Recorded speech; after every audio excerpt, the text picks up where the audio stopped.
और अभी नीतीश जी आ रहे हैं, मुझे किसी ने बताया कि कोई यात्रा शुरू कर रहे हैं। तो एक तो खुशी ये है कि चलिए कम से कम जमीन पर लोग उतर तो रहे हैं, लेकिन नीतीश जी तो अपने तरीके से यात्रा करते ही रहते हैं, पहले भी किया है उन्होंने। आपको पहले से एक भविष्यवाणी कर देता, नीतीश जी यात्रा करेंगे तो वो उस यात्रा में सारे सरकारी अमला के बावजूद, सारी सुरक्षा व्यवस्था के बाद भी आपको प्रदर्शन, अप्रिय घटनाएं आपको देखने सुनने को मिलेंगी। इस बात को एडवांस में लिख लीजिए। मैं चल रहा हूं समाज में तो वो देख रहा हूं कि कितना गुस्सा लोगों में है। जिन किसानों को यूरिया नहीं मिल रहा है और नीतीश जी वहां यात्रा करेंगे तो आपको क्या लगता है कि वो किसान चुप बैठे रहेंगे लोग? इसके साथ साथ दो बड़ी योजनाएं जो केंद्र की चल रही हैं राज्य और देश के स्तर पर, एक है प्रधानमंत्री गरीब कल्याण योजना, जिसमें व्यक्ति को या लाभार्थी को 5 किलो अनाज मिलना है हर महीने।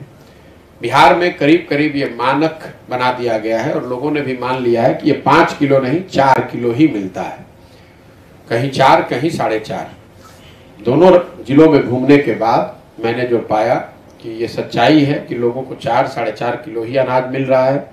जो लोग इससे जुड़े हुए हैं उनसे लंबी बातचीत से पता चला कि ये 4 किलो अनाज इसलिए मिल रहा है क्योंकि हर महीने व्यवस्थित तरीके से हर प्रखंड में जो अनाज आ रहा है, जो कि डिपेंडिंग ऑन प्रखंड का साइज कितना है, 15,000 क्विंटल से 25,000 क्विंटल तक अनाज आता है प्रधानमंत्री गरीब कल्याण योजना में। और हर क्विंटल पर 40 रुपए प्रति क्विंटल के दर से पीसी काटा जा रहा है। और इसको लेने वाले लोग जनप्रतिनिधि, अफसर, विधायक इंक्लूडेड, इसको मार्क कर लीजिएगा।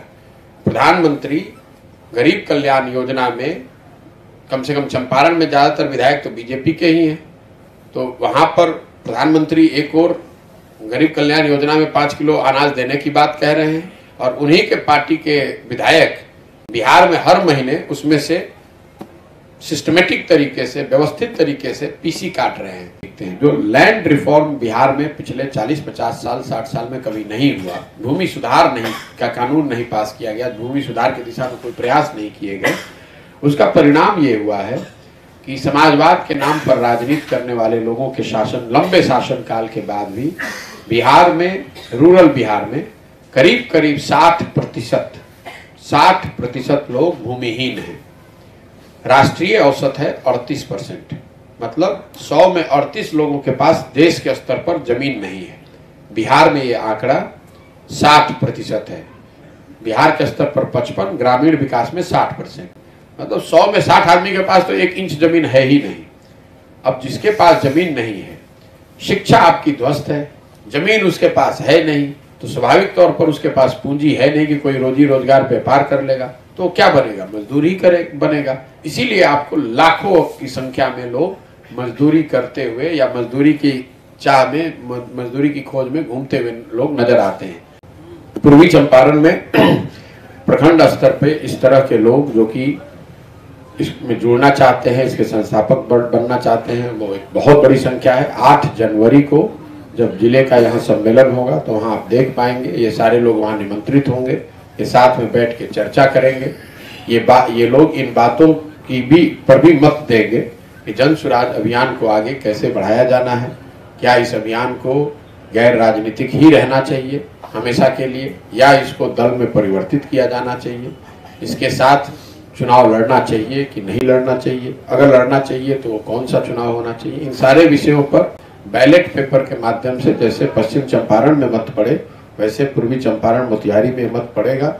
वहाँ हवाई अड्डे ग्राउंड पर, मैदान पर जो जिले का सम्मेलन है उसमें इस बात को लेकर सारे लोग बैठेंगे, चर्चा होगी और आगे का निर्णय लिया जाएगा।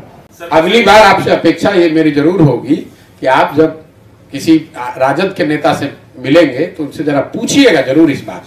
जवाब तो वो आपको कभी नहीं देंगे। तेजस्वी यादव को मैं देखना चाहता हूँ वो बाइट, जब आप पूछे तेजस्वी यादव से कि आप बर्थडे अपना मनाते हैं प्राइवेट चार्टर्ड प्लेन में, वो पैसा कहाँ से आता है?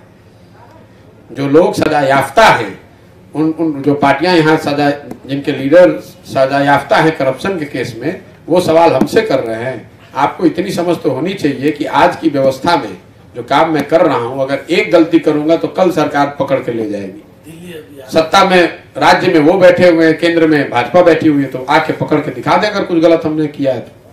परफेक्शन IAS UPSE और BPSC फाउंडेशन क्लासेस के लिए समर्पित संस्थान। यहाँ आपको UPSE selected and interview appeared faculties द्वारा गाइड किया जाता है। Separate batches for Hindi and English medium. 65वीं और 64वीं BPSC एग्जाम में 69 और 107 रिजल्ट्स एवं 66वीं BPSC एग्जाम में 131 रिजल्ट्स हासिल किया है परफेक्शन IAS टीम ने। परफेक्शन IAS, कुमार टार, बोरिंग रोड, पटना।